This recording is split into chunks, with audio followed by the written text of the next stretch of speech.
تم میں سے جو لوگ وفات پائیں اور پیچھے بیویاں چھوڑ رہے ہوں، ان کو چاہیے کہ اپنی بیویوں کے حق میں وصیت کر جائیں کہ 1 سال تک ان کو نان و نفقہ دیا جائے اور وہ گھر سے نہ نکالی جائیں۔ پھر اگر وہ خود نکل جائیں تو اپنی ذات کے معاملے میں معروف طریقے سے وہ جو کچھ بھی کریں اس کی کوئی ذمہ داری تم پر نہیں ہے۔ اللہ سب پر غالب اقتدار رکھنے والا اور حکیم و دانا ہے۔ اسی طرح جن عورتوں کو طلاق دی گئی ہو انہیں بھی مناسب طور پر کچھ نہ کچھ دے کر رخصت کیا جائے، یہ حق ہے متقی لوگوں پر۔ اس طرح اللہ اپنے احکام تمہیں صاف صاف بتاتا ہے۔ امید ہے کہ تم سمجھ بوجھ کر کام کرو گے۔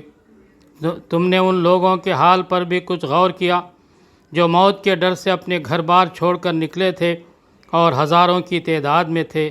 اللہ نے ان سے فرمایا مر جاؤ، پھر اس نے ان کو دوبارہ زندگی بخشی۔ حقیقت یہ ہے کہ اللہ انسان پر بڑا فضل فرمانے والا ہے، مگر اکثر لوگ شکر ادا نہیں کرتے۔ مسلمانوں، اللہ کی راہ میں جنگ کرو اور خوب جان رکھو کہ اللہ سننے والا اور جاننے والا ہے۔ تم میں کون ہے جو اللہ کو قرض حسن دے تاکہ اللہ اسے کئی گنا بڑا چڑھا کر واپس کرے؟ گھٹانا بھی اللہ کے اختیار میں ہے اور بڑھانا بھی، اور اسی کی طرف تمہیں پلٹ کر جانا ہے۔ پھر تم نے اس معاملے پر غور بھی کیا جو موسیٰ کے بعد سرداران بنی اسرائیل کو پیش آیا تھا۔ انہوں نے اپنے نبی سے کہا ہمارے لیے ایک بادشاہ مقرر کر دو تاکہ ہم اللہ کی راہ میں جنگ کریں۔ نبی نے پوچھا کہیں ایسا تو نہ ہوگا کہ تم کو لڑائی کا حکم دیا جائے اور پھر تم نہ لڑو؟ وہ کہنے لگے بھلا یہ کیسے ہو سکتا ہے کہ ہم راہ خدا میں نہ لڑیں جبکہ ہمیں اپنے گھروں سے نکال دیا گیا ہے اور ہمارے بال بچے ہم سے جدا کر دیے گئے ہیں؟ مگر جب ان کو جنگ کا حکم دیا گیا تو ایک قلیل تعداد کے سوا وہ سب پیٹ موڑ گئے، اور اللہ نے ان میں سے ایک ایک ظالم کو جانتا ہے۔ ان کے نبی نے ان سے کہا کہ اللہ نے طالوت کو تمہارے لیے بادشاہ مقرر کیا ہے۔ یہ سن کر وہ بولے ہم پر بادشاہ بننے کا وہ کیسے حقدار ہو گیا؟ اس کے مقابلے میں بادشاہی کے ہم زیادہ مستحق ہیں، وہ تو کوئی بڑا مالدار آدمی نہیں ہے۔ نبی نے جواب دیا اللہ نے تمہارے مقابلے میں اسی کو منتخب کیا ہے اور اس کو دماغی و جسمانی دونوں قسم کی اہلیتیں فراوانی کے ساتھ عطا فرمائی ہیں، اور اللہ کو اختیار ہے کہ اپنا ملک جسے چاہے دے۔ اللہ بڑی وسعت رکھتا ہے اور سب کچھ اس کے علم میں ہے۔ اس کے ساتھ ان کے نبی نے ان کو یہی بتایا کہ خدا کی طرف سے اس کے بادشاہ مقرر ہونے کی علامت ہے۔ علامت یہ ہے کہ اس کے عہد میں وہ صندوق تمہیں واپس مل جائے گا جس میں تمہارے رب کی طرف سے تمہارے لیے سکون قلب کا سامان ہے، جس میں آل موسیٰ اور آل ہارون کے چھوڑے ہوئے تبرکات ہیں، اور جس کو اس وقت فرشتے سنبھالے ہوئے ہیں۔ اگر تم مومن ہو تو یہ تمہارے لیے بہت بڑی نشانی ہے۔ پھر جب طالوت لشکر لے کر چلا تو اس نے کہا ایک دریا پر اللہ کی طرف سے تمہاری آزمائش ہونے والی ہے، جو اس کا پانی پیے گا وہ میرا ساتھی نہیں، میرا ساتھی صرف وہ ہے جو اس سے پیاس نہ بجھائے۔ ہاں ایک آدھا چلو تو کوئی پی لے، مگر یہ خلیل گروہ کے سوا سب اس دریا سے سیراب ہوئے۔ پھر جب طالوت اور اس کے ساتھی مسلمان دریا پار کر کے آگے بڑھے تو انہوں نے طالوت سے کہہ دیا کہ ہم میں جالوت اور اس کے لشکروں کا مقابلہ کرنے کی طاقت نہیں ہے۔ لیکن جو لوگ یہ سمجھتے تھے کہ انہیں ایک دن اللہ سے ملنا ہے، انہوں نے کہا بارہا ایسا ہوا ہے کہ خلیل گروہ اللہ کے اذن سے ایک بڑے گروہ پر غالب آ گیا ہے۔ اللہ صبر کرنے والوں کا ساتھی ہے۔ اور جب وہ جالوت اور اس کے لشکروں کے مقابلے پر نکلے تو انہوں نے دعا کی کہ اے ہمارے رب، ہم پر صبر کا فیضان کر، ہمارے قدم جما دے اور اس کافر گروہ پر ہمیں فتح نصیب کر۔ آخرکار اللہ کے اذن سے انہوں نے کافروں کو مار بھگا دیا، اور داؤد نے جالوت کو قتل کر دیا، اور اللہ نے اسے سلطنت اور حکمت سے نوازا اور جن جن چیزوں کا چاہا اس کو علم دیا۔ اگر اس طرح اللہ انسانوں کے ایک گروہ کو دوسرے گروہ کے ذریعے سے ہٹاتا نہ رہتا تو زمین کا نظام بگڑ جاتا، لیکن دنیا کے لوگوں پر اللہ کا بڑا فضل ہے کہ وہ اس طرح دفع فساد کا انتظام کرتا رہتا ہے۔ یہ اللہ کی آیات ہیں جو ہم ٹھیک ٹھیک تم کو سنا رہے ہیں، اور اے محمد صلی اللہ علیہ وسلم تم یقیناً ان لوگوں میں سے ہو جو رسول بنا کر بھیجے گئے۔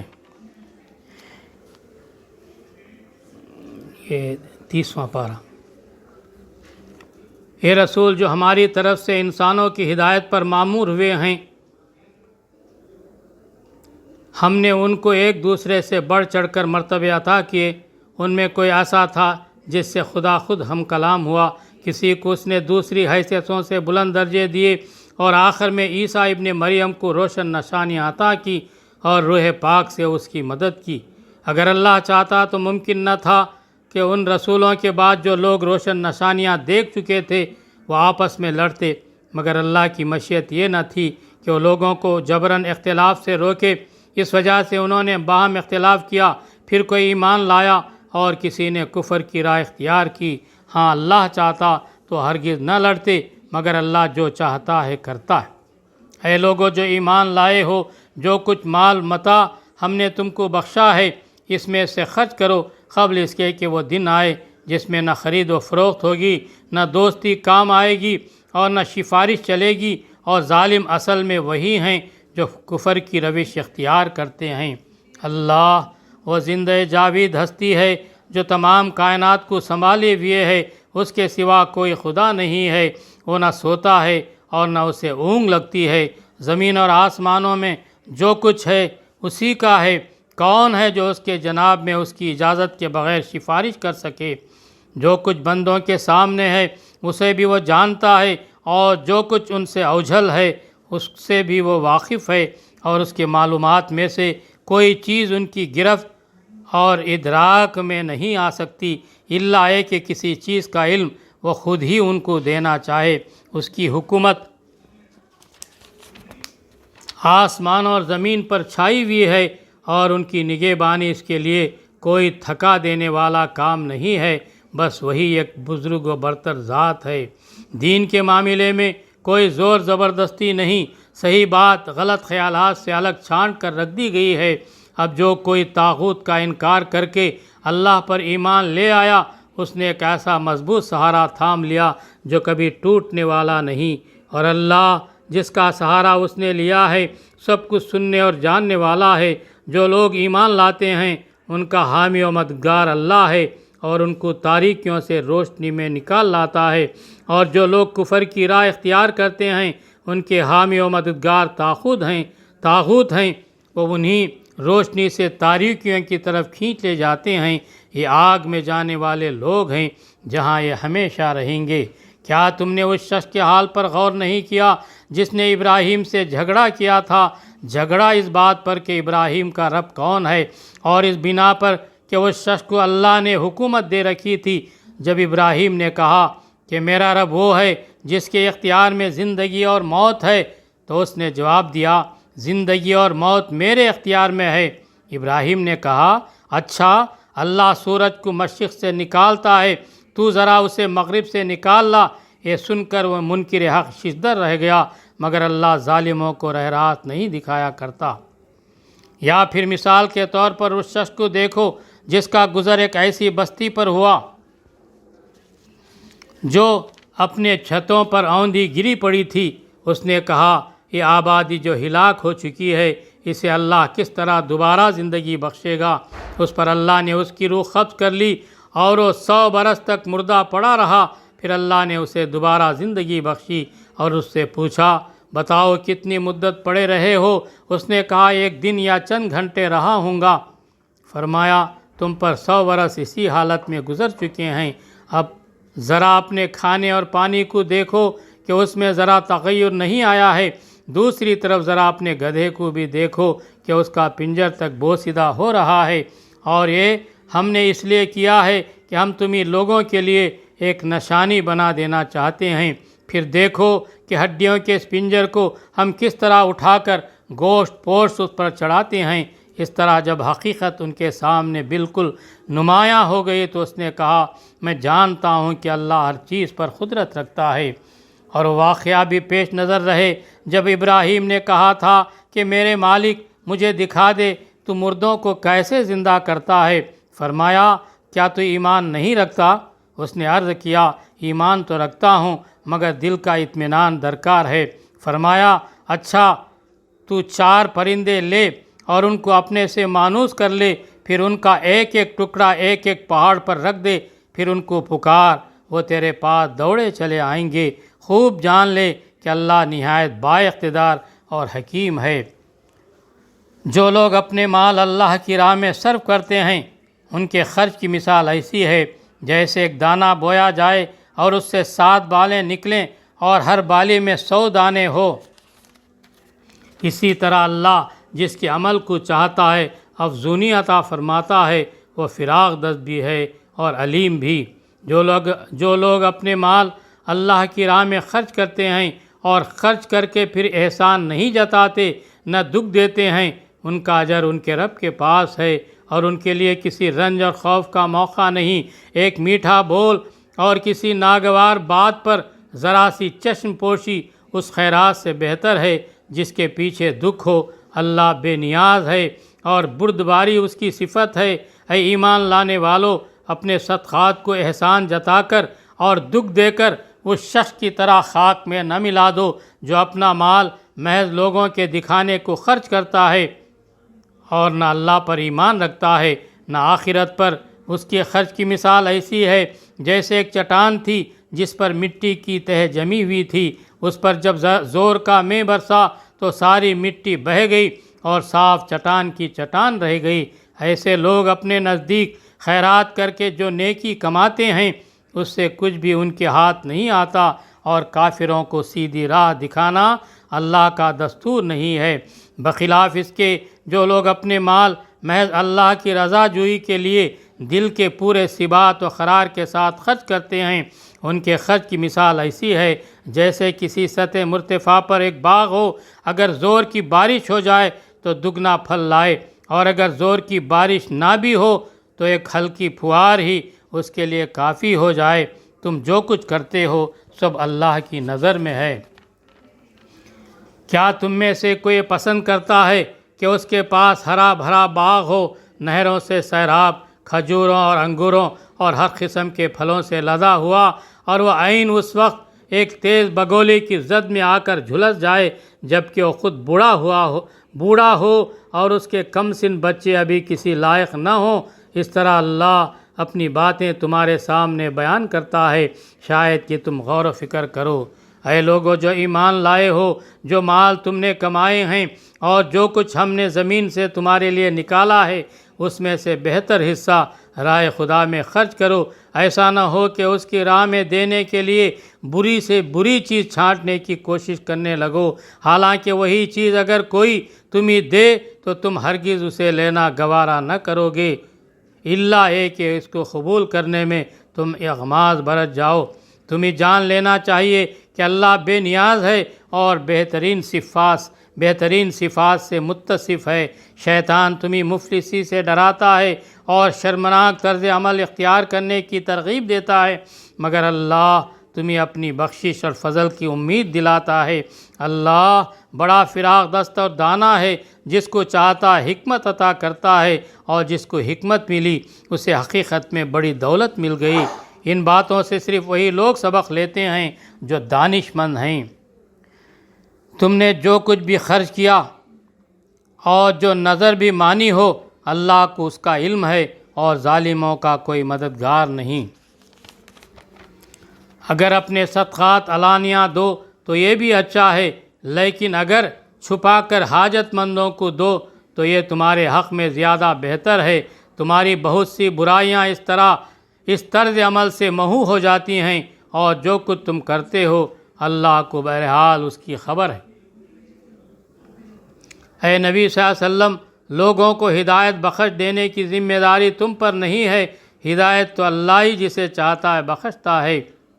اور راہ خیر میں جو مال تم لوگ خرچ کرتے ہو وہ تمہارے اپنے لیے بھلا ہے، آخر تم اسی لیے تو خرچ کرتے ہو کہ اللہ کی رضا حاصل ہو، تو جو کچھ مال تم راہ خیر میں خرچ کرو گے اس کا پورا اجر تمہیں دیا جائے گا، اور تمہاری حق تلفی ہرگز نہ ہوگی۔ خاص طور پر مدد کے مستحق و تنگ دست لوگ ہیں جو اللہ کے کام میں ایسے گھر گئے ہیں کہ اپنی ذاتی کسب معاش کے لیے زمین میں کوئی دوڑ دھوپ نہیں کر سکتے۔ ان کی خودداری دیکھ کر ناواقف آدمی گمان کرتا ہے کہ خوشحال ہیں۔ تم ان کے چہروں سے ان کی اندرونی حالت پہچان سکتے ہو، مگر وہ ایسے لوگ نہیں ہیں کہ لوگوں کے پیچھے پڑ کر کچھ مانگیں۔ ان کی اعانت میں جو کچھ مال تم خرچ کرو گے وہ اللہ سے پوشیدہ نہ رہے گا۔ جو لوگ اپنے مال شب و روز کھلے اور چھپے خرچ کرتے ہیں، ان کا اجر ان کے رب کے پاس ہے اور ان کے لیے کسی خوف اور رنج کا مقام نہیں۔ مگر جو لوگ سود کھاتے ہیں، ان کا حال اس شخص کا سا ہوتا ہے جسے شیطان نے چھو کر باولا کر دیا ہو، اور اس حالت میں ان کے مبتلا ہونے کی وجہ یہ ہے کہ وہ کہتے ہیں تجارت بھی تو آخر سود ہی جیسی چیز ہے، حالانکہ اللہ نے تجارت کو حلال کیا ہے اور سود کو حرام۔ لہٰذا جس شخص کو اس کے رب کی طرف سے یہ نصیحت پہنچے وہ آئندہ کے لیے سود خواری سے باز آ جائے تو جو کچھ وہ پہلے کھا چکا سو کھا چکا، اس کا معاملہ اللہ کے حوالے ہے، اور جو اس حکم کے بعد پھر اسی حرکت کا اعادہ کرے وہ جہنمی ہے جہاں وہ ہمیشہ رہے گا۔ اللہ سود کا مٹ مار دیتا ہے اور صدقات کو نشو و نما دیتا ہے، اور اللہ کسی ناشکر بد عمل انسان کو پسند نہیں کرتا۔ ہاں جو لوگ ایمان لے آئیں اور نیک عمل کریں اور نماز قائم کریں اور زکوٰۃ دیں، ان کا اجر بے شک ان کے رب کے پاس ہے اور ان کے لیے کسی خوف اور رنج کا موقع نہیں۔ اے لوگو جو ایمان لائے ہو، خدا سے ڈرو اور جو کچھ تمہارا سود لوگوں پر باقی رہ گیا ہے اسے چھوڑ دو اگر واقعی تم ایمان لائے ہو۔ لیکن اگر تم نے ایسا نہ کیا تو آگاہ ہو جاؤ کہ اللہ اور اس کے رسول کی طرف سے تمہارے خلاف اعلان جنگ ہے۔ اب بھی توبہ کر لو اور سود چھوڑ دو، تو اپنا اصل سرمایہ لینے کے تم حقدار ہو۔ نہ تم ظلم کرو، نہ تم پر ظلم کیا جائے گا۔ تمہارا قرضدار تنگ دست ہو تو ہاتھ کھلنے تک اسے مہلت دو، اور جو صدقہ کر دو تو یہ تمہارے لیے زیادہ بہتر ہے اگر تم سمجھو۔ اس دن کی رسوائی و مصیبت سے بچو جب کہ تم اللہ کی طرف واپس ہوگے، وہاں ہر شخص کو اس کی کمائی ہوئی نیکی یا بدی کا پورا بدلہ مل جائے گا اور کسی پر ظلم ہرگز نہ ہوگا۔ اے لوگو جو ایمان لائے ہو، جب کسی مقرر مدت کے لیے تم آپس میں قرض کا لین دین کرو تو اسے لکھ لیا کرو۔ فریقین کے درمیان انصاف کے ساتھ ایک شخص دستاویز تحریر کرے جسے اللہ نے لکھنے پڑھنے کی قابلیت بخشی ہو، اسے لکھنے سے انکار نہ کرنا چاہیے۔ وہ لکھے اور املا وہ شخص کرائے جس پر حق آتا ہے، یعنی قرض لینے والا، اور اسے اللہ اپنے رب سے ڈرنا چاہیے کہ جو معاملہ طے ہوا ہو اس میں کوئی کمی بیشی نہ کرے۔ لیکن اگر قرض لینے والا خود نادان یا ضعیف ہو یا املا نہ کرا سکتا ہو تو اس کا ولی انصاف کے ساتھ املا کرائے، پھر اپنے مردوں میں سے 2 آدمیوں کی اس پر گواہی کرا لو، اور اگر 2 مرد نہ ہوں تو 1 مرد اور 2 عورتیں ہوں، تاکہ ایک بھول جائے تو دوسرے اسے یاد دلا دے۔ یہ گواہ ایسے لوگوں میں سے ہونے چاہیے جن کی گواہی تمہارے درمیان مقبول ہو۔ گواہوں کو جب گواہ بننے کے لیے کہا جائے تو انہیں انکار نہ کرنا چاہیے۔ معاملہ خواہ چھوٹا ہو یا بڑا، میعاد کی تعین کے ساتھ اس کی دستاویز لکھوا لینے میں تساہل نہ کرو۔ اللہ کے نزدیک یہ طریقہ تمہارے لیے زیادہ مبنی بر انصاف ہے۔ اس سے شہادت قائم ہونے میں زیادہ سہولت ہوتی ہے اور تمہارے شکوک و شبہات میں مبتلا ہونے کا امکان کم رہ جاتا ہے۔ ہاں جو تجارتی لین دین دست بدست تم لوگ آپس میں کرتے ہو اس کو نہ لکھا جائے تو کوئی حرج نہیں، مگر تجارتی معاملے طے کرتے وقت گواہ کر لیا کرو۔ کاتب اور گواہ کو ستایا نہ جائے، ایسا کرو گے تو گناہ کا ارتکاب کرو گے۔ اللہ کے غضب سے بچو، وہ تم کو صحیح طریقے عمل کی تعلیم دیتا ہے اور اسے ہر چیز کا علم ہے۔ اگر تم سفر کی حالت میں ہو اور دستاویز لکھنے کے لیے کوئی کاتب نہ ملے تو رہن بالقبض پر معاملہ کرو۔ اگر تم میں سے کوئی شخص دوسرے پر بھروسہ کر کے اس کے ساتھ کوئی معاملہ کرے تو تو جس پر بھروسہ کیا گیا ہے اسے چاہیے کہ امانت ادا کرے اور اللہ اپنے رب سے ڈرے، اور شہادت ہرگز نہ چھپاؤ، جو شہادت چھپاتا ہے اس کا دل گناہ میں آلودہ ہے، اور اللہ تمہارے اعمال سے بے خبر نہیں ہے۔ آسمان اور زمین میں جو کچھ ہے سب اللہ کا ہے، تم اپنے دل کی باتیں خواہ ظاہر کرو خواہ چھپاؤ، اللہ بہرحال اس کا حساب تم سے لے لے گا۔ پھر اسے اختیار ہے جسے چاہے معاف کر دے اور جسے چاہے سزا دے، وہ ہر چیز پر قدرت رکھتا ہے۔ رسول اس ہدایت پر ایمان لایا ہے جو اس کے رب کی طرف سے اس پر نازل ہوئی ہے، اور جو لوگ اس رسول کے ماننے والے ہیں انہوں نے بھی اس ہدایت کو دل سے تسلیم کر لیا ہے۔ یہ سب اللہ اور اس کے فرشتوں اور اس کی کتابوں اور اس کے رسولوں کو مانتے ہیں، اور ان کا قول یہ ہے کہ ہم اللہ کے رسولوں کو ایک دوسرے سے الگ نہیں کرتے۔ ہم نے حکم سنا اور اطاعت قبول کی، مالک ہم تجھ سے خطا بخشی کے طالب ہیں اور ہمیں تیری ہی طرف پلٹنا ہے۔ اللہ کسی متنفس پر اس کی مقدرت سے بڑھ کر ذمہ داری کا بوجھ نہیں ڈالتا۔ ہر شخص نے جو نیکی کمائی ہے اس کا پھل اسی کے لیے ہے، اور جو بدی سمیٹی ہے اس کا وبال اسی پر ہے۔ ایمان لانے والو، تم یوں دعا کیا کرو کہ اے ہمارے رب، ہم سے بھول چوک میں جو قصور ہو جائیں ان پر گرفت نہ کر، مالک ہم پر وہ بوجھ نہ ڈال جو تو نے ہم سے پہلے لوگوں پر ڈالے تھے۔